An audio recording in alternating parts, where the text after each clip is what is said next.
So we are going to start by grabbing our handy dandy fabric measuring tape, and we are going to measure the widest part of our hips. This is relatively a straight skirt, and so you want to make sure it will fit.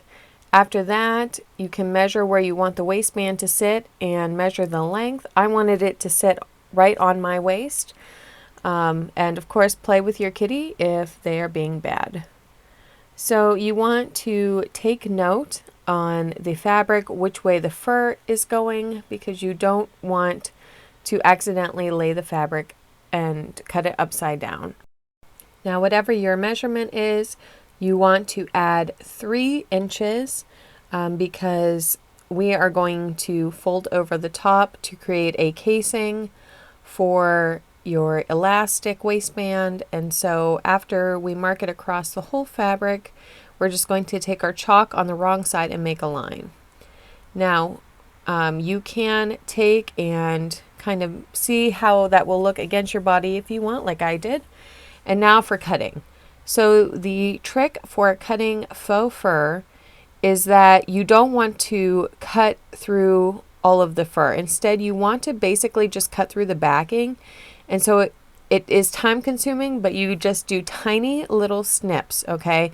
And you want the blade to kind of separate the fur. This is how you get a beautiful seam, and also just how you don't make it so that it's super bare there, or you end up with like a bowl cut looking on the edge. So it's just these tiny, tiny little snips.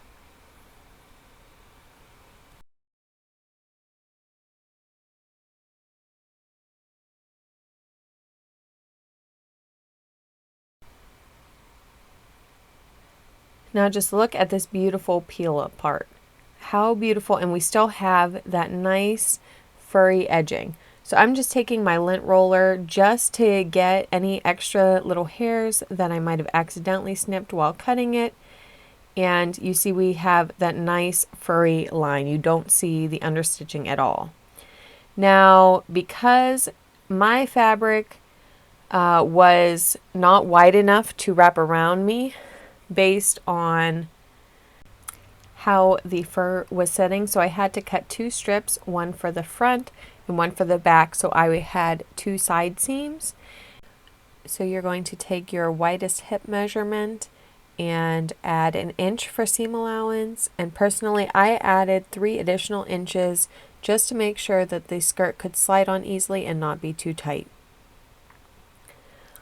So now that I have that marked, I'm going to take my clear acrylic ruler and I am just going to cement that line so that I can see exactly where I need to cut.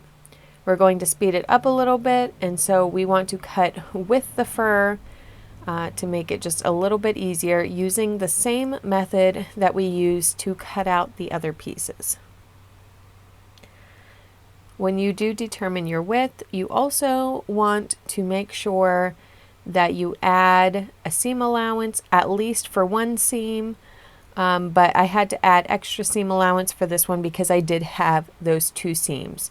So that's just something you need to account for when you're coming up with the custom measurements for the skirt.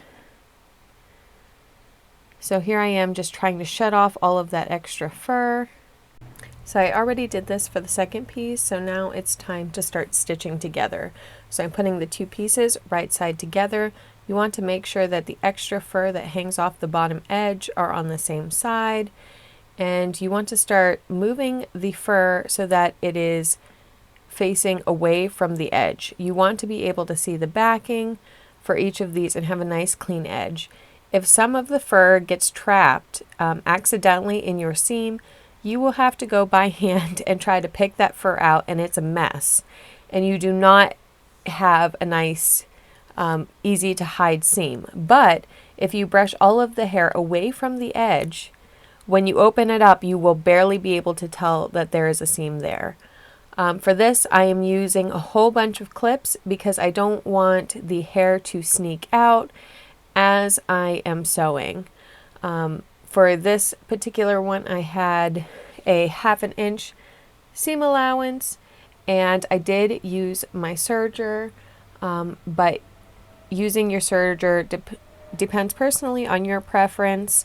You can also use a zigzag machine or a zigzag stitch, and just your overall preference.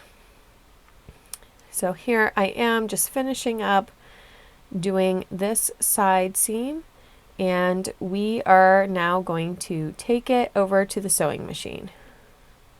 Now that the sewing's done, we have this nice serged edge. It's all nice and beautiful. And so now when you open it up, you can barely see where the seam is. You can see it just slightly, but it's not going to stick out at you being so obvious.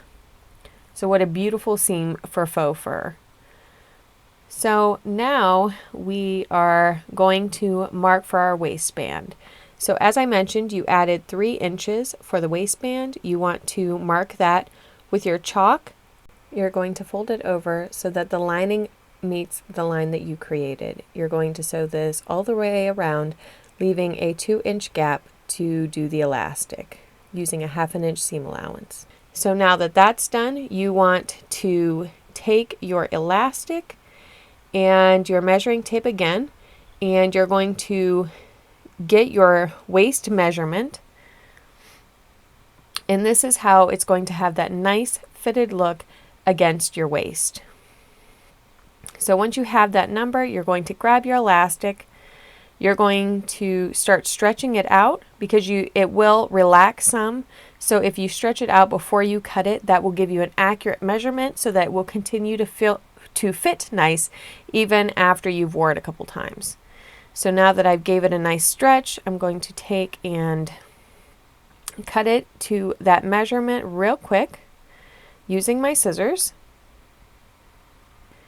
And one of my favorite things to do with elastic is I fear greatly of it shedding. So I just take a lighter real quick and I just run it over the edge just to get a nice crisp edge.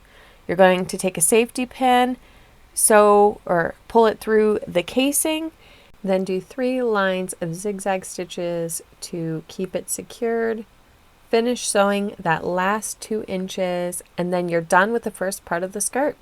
Stay tuned for next time.